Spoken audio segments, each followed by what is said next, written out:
Well, speaking of TCU, all right, this will be a little bit more positive for you Frogs fans because I'm going to invoke your 2022 season here and raise the question that if you are the Big 12 and you're looking at what I just laid out for you and described, which is a very wide open college football landscape this year, one that because of the portal, because of NIL, resembles in many ways 2007 when you had teams like Rutgers, South Florida, Kansas, all in the top 10 in college football. Number one team going down 4 times, 29 top 10 upsets throughout the year. If you've got a bonkers year like that, do you have a team that can take advantage in the playoff when it looks like there will be more vulnerable, flawed teams out there for you to get a piece of once you actually make it there? I would take that all day, every day over the opposite if you're the Big 12, rolling the dice in the playoff every single year if it's going to be a totally wide open year without a lot of really strong teams that we feel like are running away from the pack at the top. But you've also got to be good enough to actually go take advantage of it, even if that is the case. So Bama, Tennessee, Miami, LSU, teams like that all struggling. Do you have somebody that could go line up and beat one of those teams, just like 2022 TCU did to Michigan? It's a tough question to answer right now. I tell you that. I think there are 2 Big 12 teams that have some similarities to 2022 TCU, but whether or not they have the gumption to go through with it and get the win the way that TCU did against Michigan that year is a different story. That is a different story. I think we should all be able to agree that if you're doing a tier system, for instance, in the Big 12 right now, like Iowa State and BYU are tier 1. They are tier 1, and I think they are tier 1 by themselves. I know, like Texas Tech fans, I can sense the pushback. I got some of it on Twitter today. Yes, you are 3-0 in the Big 12, but that is also still the same team that got blown out on the road at a non-Power 4 opponent in the non-conference, and the same team that gave up 51 points to Abilene Christian. Okay, I need to see more out of Texas Tech before I would put them in the same tier as what an Iowa State or a BYU have done so far this year, even if Tech by the math, by the numbers, playing 3 Big 12 games would already be ahead of them in the standings. And to me, Iowa State still feels like the higher ceiling of the 2. If you had to pin me down on that, I would say that Iowa State feels like they have a higher ceiling of the 2. Nothing against BYU at all. It's unbelievably impressive what they continue to do. And I would profess to you that BYU beating Arizona largely the same way that they beat K-State definitely lends more credence to, all right, we just got to step back and look and say BYU's pretty damn good. Because I can speak to a lot of the K-State narrative coming out of that game was like, well, a little fluky with the turnovers, and that just snowballed on a pretty young team there.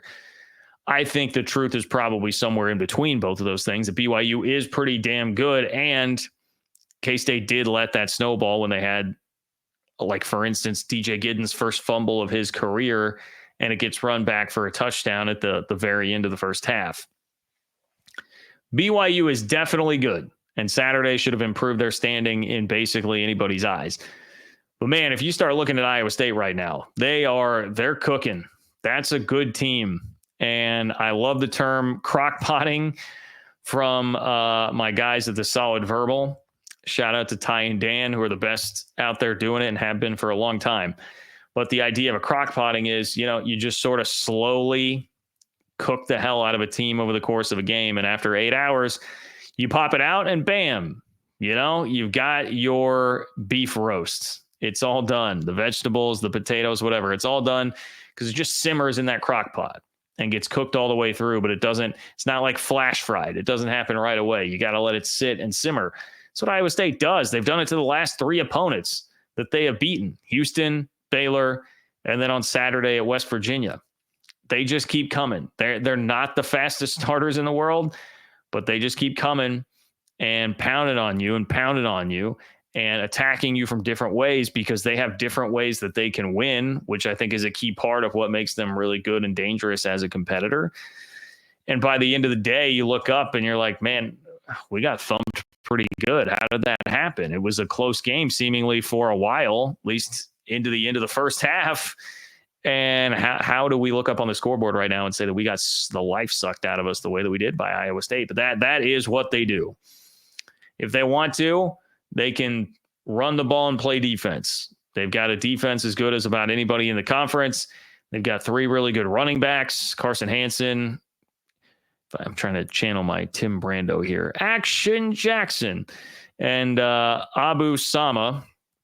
I've got 3 backs that are very good. So they can definitely do like what you would kind of more probably stereotype to Iowa State. They can run the ball. They can play defense. But that passing game is also explosive. That is a very explosive passing game. So if you fall behind, you're not totally done. I think, for instance, K-State's passing game is getting better. And they did. They came back after falling behind at Colorado yesterday to win, and they did it through the air. So it is getting better. But my concern with K-State generally throughout the season is going to be if you fall behind, you have a couple turnovers, fluky or not, at BYU, can you throw yourself back into a game?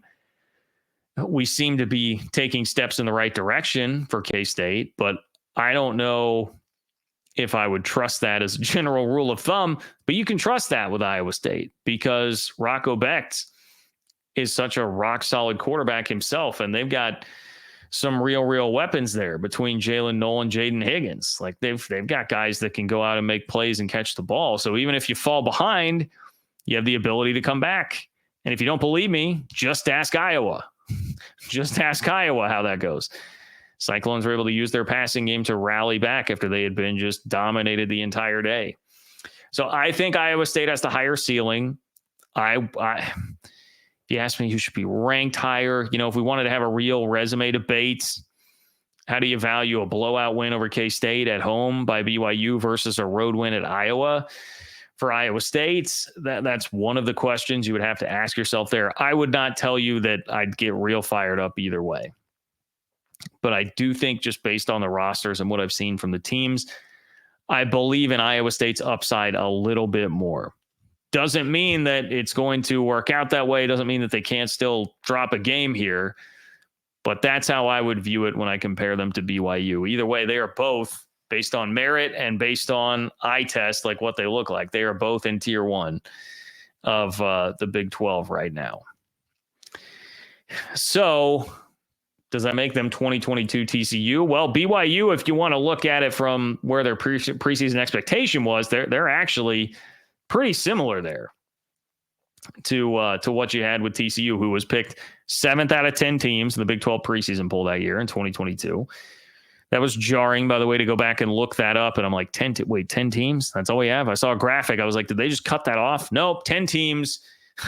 Just a couple of years ago, we only had 10 teams in this league. Now there are 16. TCU in 22 was picked 7th out of 10. BYU this year picked 13th out of 16. I don't know that there are a lot of similarities beyond that necessarily, but just a team that nobody had crazy expectations for at the beginning of the year. It was not a team that people were like thinking of as a real, legit, genuine contender. And yet here they are, and they just continue to win week in, week out. As I said, the Arizona game, it started that second half. When I saw Fafita throw that interception that got tipped up in the air on the first play of the second half, I thought, all right, well, this feels eerily similar. It was right at the end of the first half as opposed to the beginning of the second half for K-State, but it was this weird looking turnover that became a massive, massive issue. And same sort of thing happened to Arizona, although they were really just kind of held at bay and had the life squeezed out of them throughout the entire game. So it wasn't like that in and of itself was all that different from most of what the rest of the game was like. If you're Iowa State, maybe you could make the comp like, does Rocco Becht have some Max Duggan in him, in just the fact that not the flashiest guy in the world, not the guy, honestly, if you go back to 22, like Chandler Morris was supposed to be the guy taking over for TCU. He gets hurt. Iowa State had it's JJ Cole, right? Who was like the Elite 11, very highly recruited quarterback that I think most people figured was the future. Instead, Rocco Becht takes that job. Not flashy, but incredibly effective. Very, very effective quarterback who I think is outperforming what you'd expect of him, which is 100% what happened with Max Duggan. So there are some loose comparisons there that I think you could draw to to either team. But the real question here for everybody is going to be, are they going to be good enough to go beat? Can they beat an Alabama? Can they beat a Miami? Whoever it might be that shows up in that spot in the college football playoff. I think this is as good a year as any for them to be able to do it, and that should tell us a lot when we get there as to how that Big 12 team would fare. And if you start looking, by the way, at the upcoming schedules, you could see, here's another interesting narrative shift, potentially perspective shift on how you've been talking about the Big 12. Everybody has said, as I joked about earlier, it's a conference where everyone will beat each other up because it's a bunch of average to above average teams that are very similar, and you're going to get a lot of variance week in, week out, which will make it wild. It will make it the most fun conference out there, but it does not make it a great conference. Maybe we should shift the way that we're looking at that, because if you start looking at the schedules here, if you're looking at Iowa State's schedule, you can definitely see how they're just going to keep ripping off win after win. And that's why I start to transition the question a bit from, hey, how wide open is this thing? Who can survive this gauntlet where everyone's going to lose a bunch of games to, hey, let's pay attention here, because we've got two teams in BYU and Iowa State that are certainly looking capable of handling everything else on their schedule. Now, it's a lot to ask to do that like week in, week out. And a lot of times you are going to be bound to slip up somewhere, but I think it looks more promising for them for sure to be able to get through that without too much of an issue. Iowa State basically has 4 straight home games coming up now. That West Virginia game was such a linchpin game in their season, because if you get past that, boy, it starts to look very manageable until you get to the end of the year when it at Utah and then K-State at home was supposed to be this crazy 1-2 punch of all right, schedule finally catches up to you. That's not really how it's worked out, because Utah now looks like a mess. I mean, I don't know what they're going to do. I don't know if Cam Rising stands to actually get a lot better or healthier throughout the year. They may just cut bait and say, we've got to go with Isaac Wilson. That does not look like the challenge that it once did. And so now Iowa State's got UCF, Texas Tech. They go to Arrowhead to play Kansas, which very well could resemble a home game by the time we actually get there. And then they have Cincinnati at home. Those are all manageable opponents. Texas Tech will be a big game, okay, especially if the Red Raiders keep winning before that one happens. It will be a big game. But those are all, especially at home at Jack Trice. That's a place where this team, this program is not losing very often. So they've got a good shot there to really get rolling. I don't know that I would say good shot to be 12-0 TCU, but they've got they have at least earned the right for us to be having that conversation, I think, right now. BYU schedule's a little bit trickier. They've got road trips to UCF, Utah, and Arizona State. So that's going to make things more difficult. Utah being a rivalry game too. And if Utah really is in the mode, it seemed like Friday night, judging from their fans' reactions, that they were kind of in the mode like, all right, well, season's over. Lost 2 games already in the Big 12. There's no way that with that kind of a start, you're going to be able to pull yourself out of that hole. Season's over. If they do view it like that, then the BYU game would be the one salvageable thing from their season. If you can at least go win the Holy War and beat your rival, that would go a long way toward at least making you feel a little bit better. So I don't think that game will be easy.